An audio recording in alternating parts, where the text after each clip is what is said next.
নমস্কার বন্ধুরা, হোম কিচেনের নতুন রেসিপিতে আপনাদের সবাইকে স্বাগত। আজ আমি আপনাদের করে দেখাবো ঘরে থাকা মুড়ি দিয়ে এক মজাদার রেসিপি। চলুন ভিডিওটি শুরু করা যাক। ওভেন জ্বালিয়ে তাতে আমি একটি কড়াই বসিয়ে দিলাম।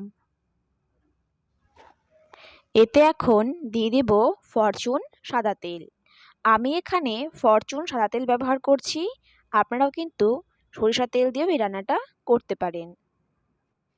তেল গরম হয়ে এসেছে, এতে আমি দিয়ে দিব সামান্য একটু কালো জিরে। এদিকে একটি পাত্রে আমি আগে থেকেই একটি আলু কুচি করে কেটে ভালো করে ধুয়ে নিয়েছি। এখন এই আলুগুলো সব দিয়ে দেব। তেলের সঙ্গে আলুগুলো ভালো করে মিশিয়ে এখন কিছুক্ষণ ভেজে নিচ্ছি। আলুগুলোকে 1 মিনিট ভালো করে ভেজে নিয়েছি। এতে এখন দিয়ে দেব সামান্য পরিমাণ লবণ। আপনারা আপনাদের আলুর পরিমাণ অনুযায়ী লবণ দেবেন। এতে দিয়ে দেব সামান্য হলুদ গুঁড়ো। হলুদ গুঁড়ো কিন্তু অল্পই দিতে হবে। এখন ভালো করে লবণ ও হলুদ আলুর সঙ্গে মিশিয়ে নিচ্ছি। গ্যাসের হালকা ফ্লেমে কিছুক্ষণ ভেজে নিয়ে এতে দিয়ে দিচ্ছি আগে থেকে কেটে রাখা একটি পেঁয়াজ ও কাঁচা লঙ্কা কুচি। আমি এখানে 4টা কাঁচা লঙ্কা কুচি করে দিয়েছি। আপনারা আপনাদের স্বাদ অনুযায়ী লঙ্কাটি দেবেন।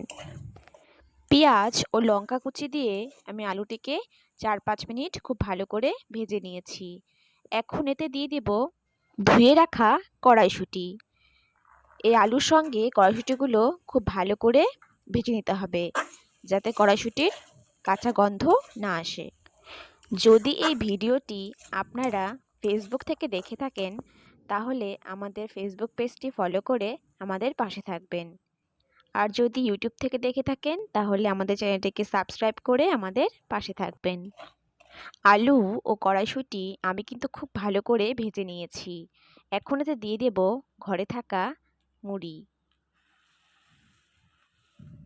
আলু ও কড়াইশুঁটির সঙ্গে মুড়িগুলোকে এখন খুব ভালো করে মিশিয়ে নিতে হবে।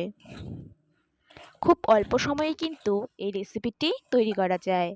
আপনারাও বাড়িতে তৈরি করে খেতে পারেন।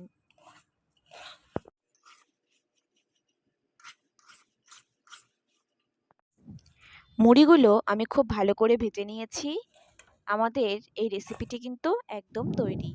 এখন আমি নামিয়ে নেব। আমাদের এই ভিডিওটি যদি আপনার ভালো লেগে থাকে, তাহলে লাইক করে দেবেন এবং কমেন্টে জানাবেন কেমন হয়েছে এই রেসিপিটি, এবং শেয়ার করতে একদম ভুলবেন না। ধন্যবাদ।